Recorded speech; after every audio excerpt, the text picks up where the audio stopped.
নমস্কার বন্ধুরা, দীপ্ত ইউটিউব চ্যানেলে আপনাদের সবাইকে স্বাগত জানাই।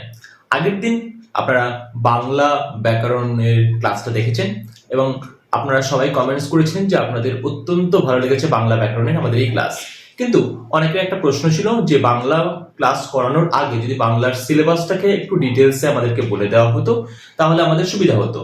তাই আজকে আমি আপনাদের জন্য ইংরেজি ক্লাস শুরু করব, কিন্তু তার আগে সবার আগে ইংরেজির জন্য ঠিক কি কি সিলেবাস গুলোকে আমাদেরকে ফলো করতে হবে, কোন কোন বিষয়বস্তুগুলোকে ফলো করতে হবে সেটা নিয়ে আলোচনা।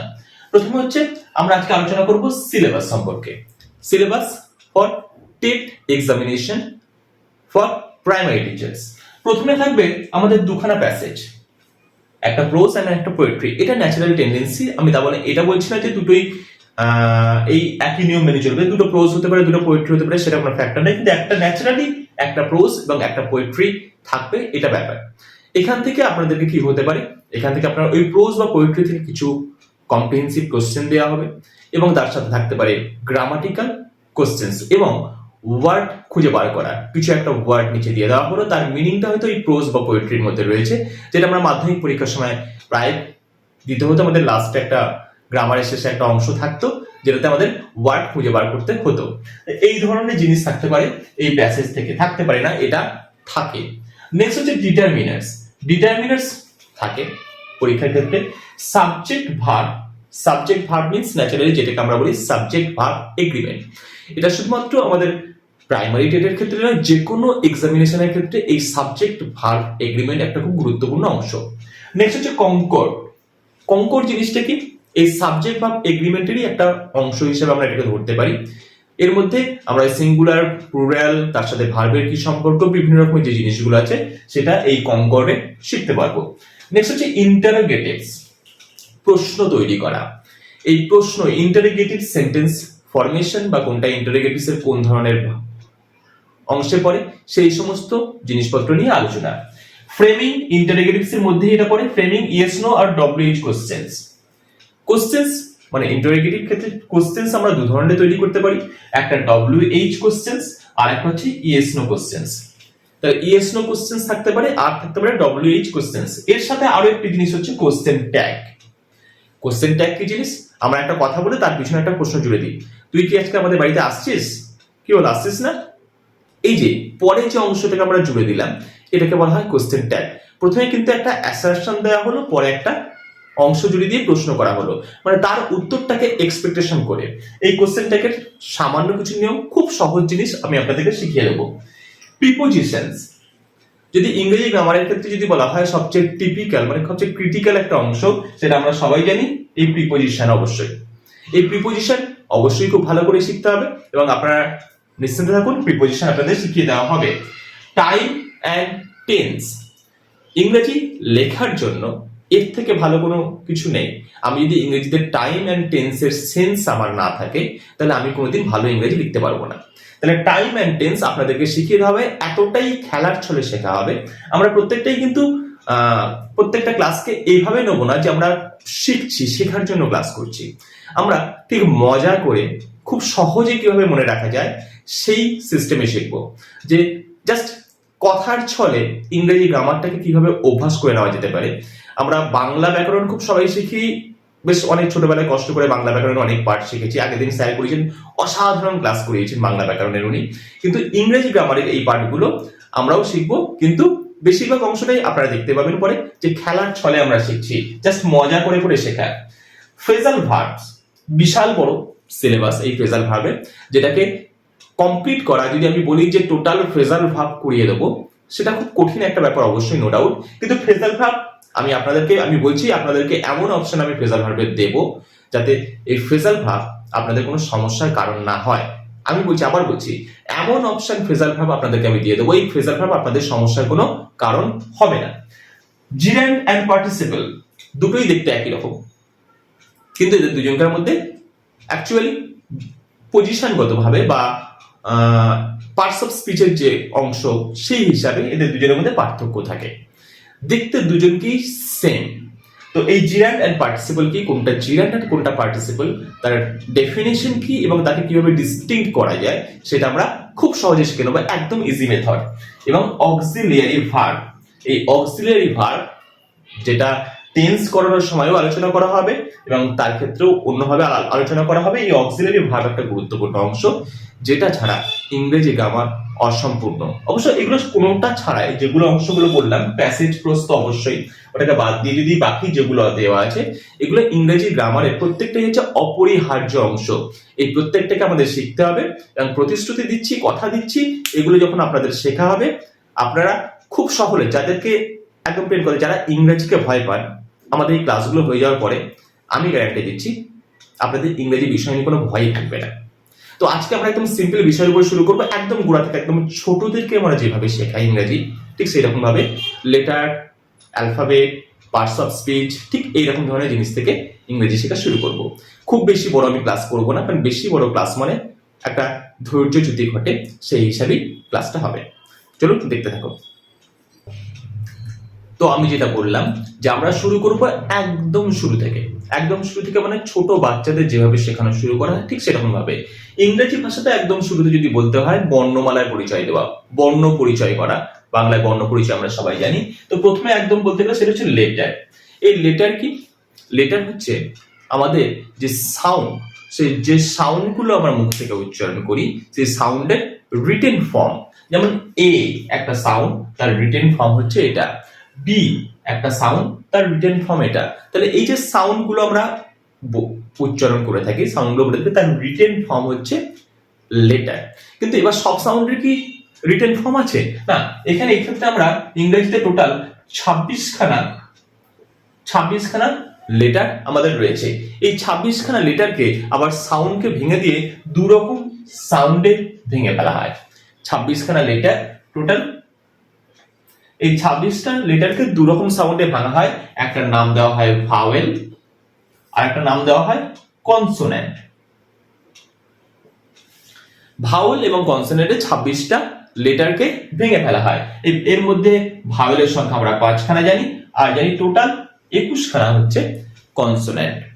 এবার এই প্রশ্ন হচ্ছে এই 5 খানা ভাওয়েল কি কি? আমরা সবাই জানি, তবু আরেকবার বলি, এ ই আই ও ইউ।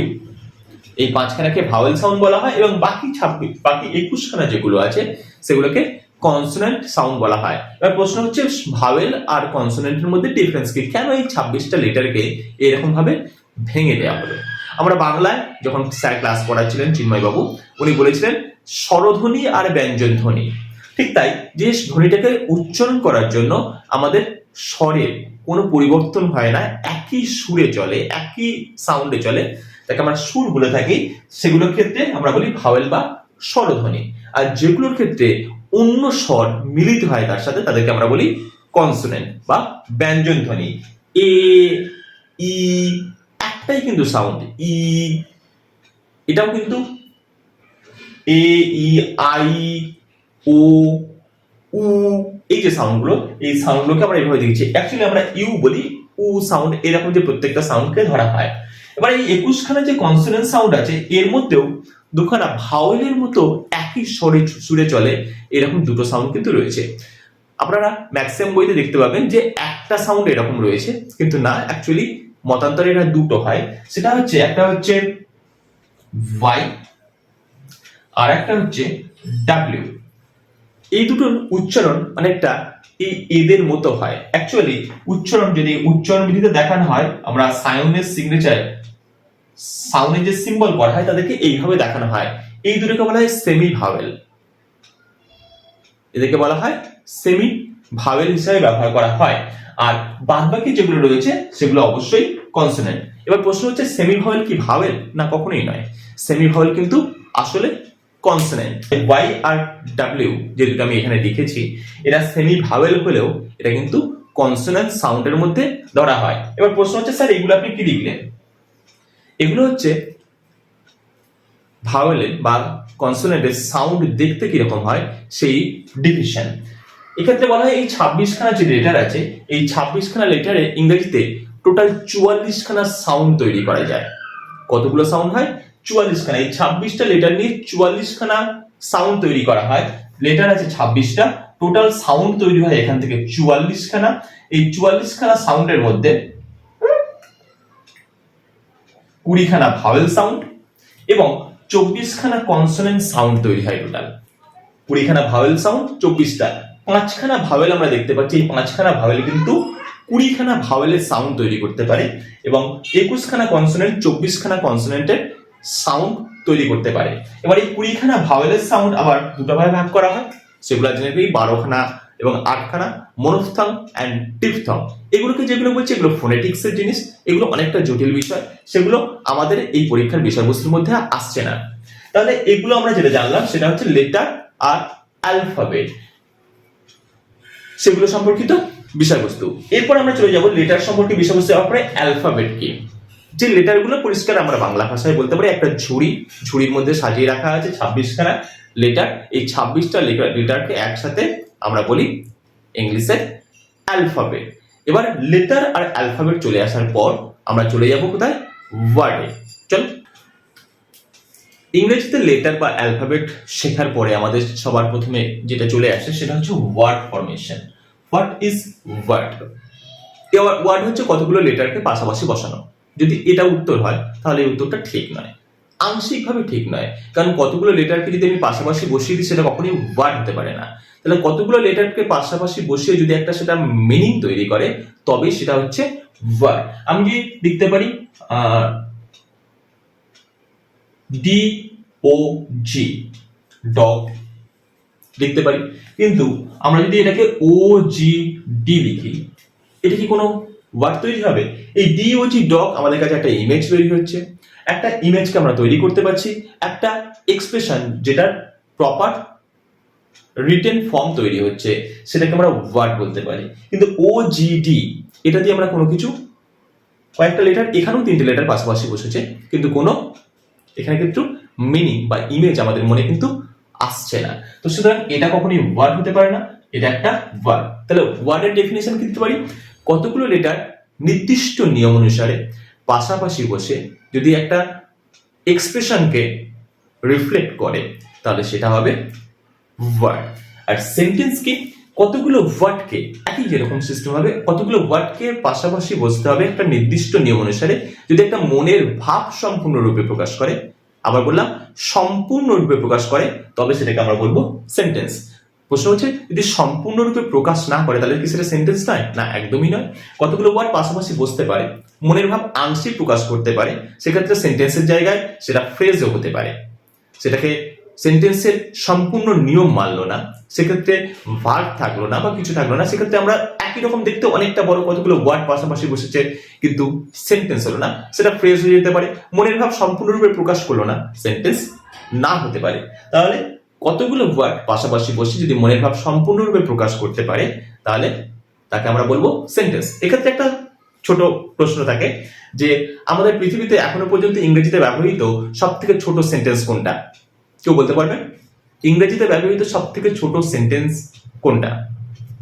ইংরেজিতে ব্যবহৃত এখনো পর্যন্ত সব থেকে ছোট সেন্টেন্স হচ্ছে গো, যেটা সম্পূর্ণ মনের ভাব প্রকাশ করে, একটা মনের ভাব কমপ্লিট প্রকাশ করে যাচ্ছে, আবার একটা ওয়ার্ডের কাজ করছে, সিঙ্গেল ওয়ার্ড সেন্টেন্স, সেটা হচ্ছে গো। এরপরে আমরা চলে যাব সেন্টেন্সের পরে। সেন্টেন্সের পরে হচ্ছে একটা সেন্টেন্স যখন লেখা হয়, যখন আমি সাপোজ লিখলাম আই অ্যাম গোয়িং হোম, এটা একটা সম্পূর্ণ সেন্টেন্স, আমি বাড়ি যাচ্ছি। তাহলে আই অ্যাম গোয়িং হোম, এই যে প্রত্যেকটা আলাদা আলাদা পার্ট আছে। একটা সেন্টেন্স মানে একটা স্পিচ, আমার কথা। একটা সেন্টেন্স মানে আমার একটা স্পিচ, যেটা আমি মুখে যদি উচ্চারণ করি সেটা একটা স্পিচ হচ্ছে। তাহলে এই স্পিচের মধ্যে আমি দেখছি 4খানা পার্ট রয়েছে এখানে, part number 1, part number 2, part number 3, part number 4। তাহলে এই 1, 2, 3, 4 এই যে অংশগুলো আছে এগুলোকে আমরা বলতে পারি এই হোমটা, এই স্পিচটার একটা পার্ট। তাই এখান থেকে তৈরি হচ্ছে, জন্ম নিচ্ছে পার্টস অফ স্পিচ। তাহলে পার্টস অফ স্পিচ কথার অর্থ কি, যে একটা স্পিচের মধ্যে যে পার্টগুলো থাকে সেই পার্টগুলোকে বলা হচ্ছে পার্টস অফ স্পিচ। আমি এখানে 4খানা পার্ট দেখালাম। এরকম পার্টস অফ স্পিচ অনেকগুলো ভাগে বিভক্ত, এই ভাগগুলো নিয়ে এবার আমরা আলোচনা করি। তাহলে এবার আমরা সরাসরি চলে আসি এই পার্টস অফ স্পিচের ভাগগুলো সম্পর্কে।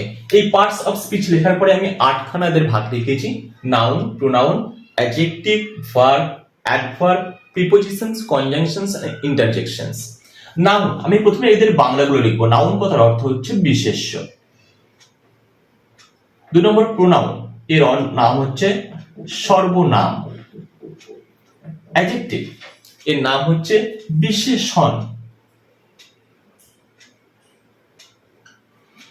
ভার্ব, যার নাম হচ্ছে ক্রিয়া। অ্যাডভার্ব, যার নাম হচ্ছে ক্রিয়ার বিশেষণ, বা একে আমরা বিশেষণের বিশেষণও বলতে পারি। প্রিপোজিশনস, যার নাম হচ্ছে অব্যয়। কনজাংশনস, যার নাম হচ্ছে সংযোজক অব্যয়।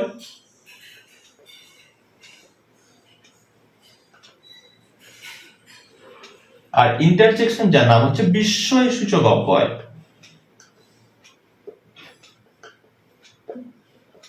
বিস্ময়সূচক অব্যয়। আমি জাস্ট এগুলো লিখলাম যাতে বাংলা ব্যাকরণের সাথে এদের একটা সংযোগ স্থাপন করা যেতে পারে, কারণ দুটো ল্যাঙ্গুয়েজকে পাশাপাশি যদি দাঁড় করানো হয় তাদের সাথে কিছু কিছু জায়গায় মিল আছে, সেগুলো আমি দেখানোর চেষ্টা করছি। প্রথম কথা হচ্ছে noun. What is noun? Noun কথা হচ্ছে যার নাম আছে, বাংলায় বলা হয় বিশেষ্য। অর্থাৎ নাউন, যে বস্তুর নাম আছে সেটাই নাউন। সেটা যে কোনো বস্তু হতে পারে। একদম প্লেন কথায় যদি বলা হয়, আমরা চোখে দেখতে পাচ্ছি এমন কোনো বস্তু নয় যেটা নাউন নয়। আমরা চোখে যাই দেখতে পাই সবই নাউন, কারণ আমরা চোখে যা দেখতে পাচ্ছি সবাইকার নাম আছে। এছাড়াও চোখে দেখতে পাই না, আমাদের অনুভূতি, ফিলিংস, বা আমাদের মনের মধ্যে থাকা কোনো বিষয়বস্তু, বা আমাদের শরীরকে কোনো বিষয়বস্তু মানে উদ্দীপিত করে, এরকম যে কোনো বিষয়বস্তু, সেগুলো নাউন। যেমন বাতাসকে আমরা চোখে দেখতে পাই না, সেটা নাউন।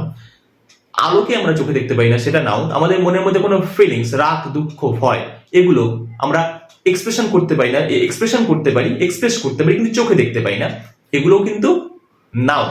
তাহলে নাউন হচ্ছে এমন জিনিস যার নাম থাকবে, সেগুলো প্রত্যেকটাই নাউন। এই নাউনের অনেকগুলো ভাগ আছে, যেগুলো আমরা পরে আলোচনা করবো নিশ্চয়ই।